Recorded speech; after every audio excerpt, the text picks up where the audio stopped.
Assalamualaikum warahmatullahi wabarakatuh. Selamat pagi, siang, sore, atau malam. Kami dari kelompok 2 dari kelas 12 IPS 2 SMA Negeri 65 Jakarta berkesempatan untuk membawakan sebuah materi mengenai Kabinet Sukeman pada masa demokrasi liberal.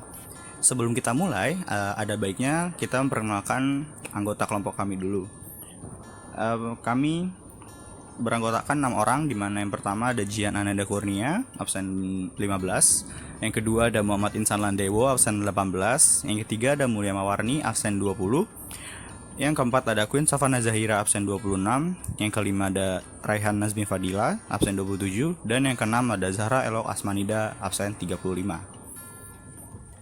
Berikut adalah materinya.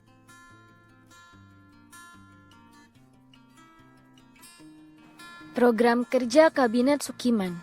Program kerja Kabinet Sukiman yang pertama adalah menjalankan politik luar negeri bebas aktif. Yang kedua, memasukkan Irian Barat ke dalam wilayah Republik Indonesia secepatnya. Yang ketiga, menyiapkan undang-undang pengakuan serikat buruh, perjanjian kerjasama, penetapan upah minimum, dan penyelesaian pertikaian buruh. Yang keempat, menjalankan berbagai tindakan tegas sebagai negara hukum untuk menjamin keamanan dan ketentraman serta menyempurnakan organisasi alat-alat kekuasaan negara. Dan yang kelima, menyelesaikan persiapan pemilu untuk membentuk Dewan Konstituante dan menyelenggarakan pemilu dalam waktu singkat serta mempercepat terlaksananya otonomi daerah. Keberhasilan program kerja Kabinet Sukiman. Poin pertama yang akan saya bahas adalah Kabinet Sukiman berhasil dalam melanjutkan program kerja Kabinet Natsir. Namun di sini, Kabinet Sukiman ingin memfokuskan program kerja Kabinet Natsir di beberapa sektor yang membawa kita ke poin kedua, yaitu meningkatkan keamanan dan kesejahteraan. Pada Kabinet Sukiman berhasil mempertegas hukum negara agar tercipta keamanan dan ketentraman. Jadi secara singkat, Kabinet Sukiman ini melanjutkan program kerja Kabinet Natsir, namun mengembangkannya di bidang keamanan. Jadi keamanan itu dijadikan skala prioritas. Dalam hal kesejahteraan, Kabinet Sukiman berhasil membantu menyejahterakan kaum buruh, yaitu dengan mempersiapkan undang-undang tentang pengakuan buruh, penetapan upah minimum, penyelesaian pertikaian, dan juga perjanjian kerjasama. Poin ketiga yang akan saya bahas adalah Kabinet Sukiman berhasil memperluas pendidikan dalam masyarakat. Jadi, saat Kabinet Sukiman ini, ia berhasil memperluas pendidikan dalam masyarakat dengan cara mendirikan bermacam-macam sekolah dengan tingkatannya. Jadi, Kabinet Sukiman ini juga memperhatikan pendidikan. Jadi, pencapaian atau keberhasilan program kerja Kabinet Sukiman yang pertama adalah meningkatkan keamanan masyarakat, menyejahterakan kaum buruh, dan memperluas pendidikan. Program tidak berhasil Kabinet Sukiman. Yang pertama, memasukkan Irian Barat ke dalam wilayah Republik Indonesia secepatnya. Kabinet Sukiman gagal dalam memasukkan Irian Barat ke dalam wilayah Republik Indonesia secepatnya karena seperti yang kita tahu bahwa Irian Barat resmi bergabung dengan wilayah Republik Indonesia pada tahun 1963. Lalu yang kedua, menjalankan politik luar negeri bebas aktif. Kabinet Sukiman gagal dalam menjalankan program ini karena membuat Indonesia semakin berpihak kepada Amerika atau Blok Barat, yaitu dengan menandatangani persetujuan bantuan ekonomi, teknik, dan persenjataan dengan Amerika Serikat atas dasar Mutual Security Act atau MSA. Lalu yang ketiga, menyelesaikan persiapan pemilu untuk membentuk Dewan Konstituante dan menyelenggarakan pemilu dalam waktu singkat serta mempercepat terlaksananya otonomi daerah. Program ini sebenarnya tidak sepenuhnya gagal, karena pada masa kabinet ini persiapan atau perencanaan untuk pemilu sudah mulai dilaksanakan, tetapi untuk penyelenggaraannya masih belum bisa terlaksana. Kemudian selanjutnya ada hambatan pada Kabinet Sukiman. Yang pertama, adanya pertukaran nota keuangan antara Menteri Luar Negeri Indonesia Soebardjo dengan Duta Besar Amerika Serikat Merle Cochrane mengenai pemberian bantuan ekonomi dan militer dari pemerintah Amerika kepada Indonesia berdasarkan Ikatan Mutual Security Act atau MSA, di mana dalam MSA itu terdapat pembatasan kebebasan politik luar negeri RI karena Republik Indonesia diwajibkan memperhatikan kepentingan Amerika.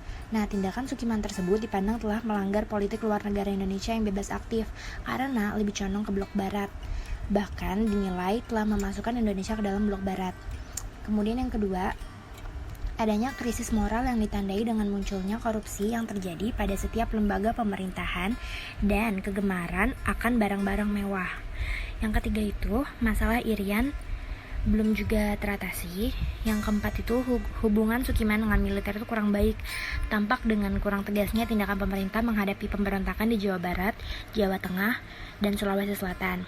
Kemudian tambahan lagi, adanya perasaan anti Cina.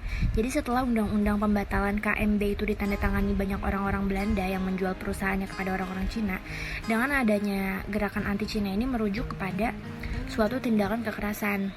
Gitu. Lalu yang terakhir itu, timbulnya perasaan tidak senang daerah kepada pusat, khususnya itu dalam Sumatera dan Sulawesi yang tidak puas dengan dana pembangunan di daerahnya. Kelebihan demokrasi liberal. Yang pertama, adanya kebebasan yang tinggi bagi individu. Maksudnya adalah setiap orang, termasuk kamu, telah memiliki kebebasan yang sama dan tinggi sehingga penegakan HAM juga akan semakin ketat. Pelanggarannya pun terhadap setiap individu pun bisa terjerat oleh pasal. Yang kedua adalah tingginya pendapatan penduduk. Tidak menutup kemungkinan bahwa sistem demokrasi liberal ini akan banyak penduduk yang mendapat penghasilan yang tinggi. Hal ini disebabkan karena roda ekonomi yang tak begitu diatur dengan ketat oleh pemerintah, sehingga bagi kamu orang yang berbisnis bisa mengembangkan usahanya. Yang ketiga ialah tidak salah digunakan pemerintah kekuasaan. Bahkan kekuasaan pun berfokus pada parlemen yang semua bisa dikontrol dengan baik. Inilah salah satu faktor yang dapat meminimalisir terjadinya penyalahgunaan kekuasaan di sistem demokrasi liberal. Yang keempat adalah kesiapan menang yang lebih tinggi. Biasanya di dalam negara yang menjalankan sistem pemerintahan ini diadakan kompetisi sendiri saat pemilihan presiden, parlemen, dan sebagainya. Oleh karena itu, banyak dari masing-masing orang, termasuk Anda, yang telah mempersiapkan hal-hal seputar kemenangan yang lebih baik dan tertata. 5. Fokus pada rancangan jangka pendek. Lebih fokus kepada rencana jangka pendek menjadi kelebihan dari sistem demokrasi liberal ini. Dengan begitu, banyak program-program yang ada akan terrealisasikan dengan cepat dan maksimal. Oke, selanjutnya kita bakal masuk ke materi berakhirnya atau turunnya Kabinet Sukiman. Seperti yang kita tahu, Kabinet Sukiman ini kan mulai dari tahun 1951, tepatnya tanggal 27 April. Nah, si kabinet ini itu cuman bertahan 1 tahun kurang, lebih tepatnya berakhir di 3 April 1952. Nah, kenapa sih bisa secepat itu? Jadi, yang pertama, alasan kenapa Kabinet Sukiman itu berakhir itu merupakan akibat dampak dari ditandatanganinya persetujuan bantuan ekonomi dan persenjataan dari Amerika Serikat kepada Indonesia atas dasar Mutual Security Act atau MSA. Nah, persetujuan ini itu menimbulkan tafsiran bahwa Indonesia telah masuki blok barat, sedangkan sebelumnya Indonesia terdapat pada GNB atau gerakan non-blok. Yang berarti di sini bertentangan dengan prinsip dasar politik luar negeri Indonesia yang bebas dan aktif. Dan karena itu akhirnya menimbulkan pertentangan dari partai pendukung yaitu Masyumi dan PNI atas tindakan Sukiman yang akhirnya menarik dukungan terhadap kabinet tersebut. Nah, akhirnya pada 3 April 1952 DPR menggugat Sukiman dan terpaksa Sukiman harus memberikan mandatnya kembali kepada presiden pada 3 April 1952. Pendapat kami mengenai sistem demokrasi liberal adalah kami tidak setuju dengan berlakunya sistem demokrasi liberal di Indonesia karena disebabkan oleh sering terjadinya pergantian kabinet sehingga pengerjaan program kerja masing-masing kabinet tidak maksimal. Selain itu, pergantian kabinet yang terlalu sering ini memicu dampak, yakni sistem pemerintahan yang menjadi membingungkan dan tidak efektif di Indonesia. Yang paling disorot karena pergantian parlemen ini ialah bertambahnya partai politik. Peran partai politik di sini bisa dibilang hanya menyuarakan kepentingan golongan sendiri di atas kepentingan bersama.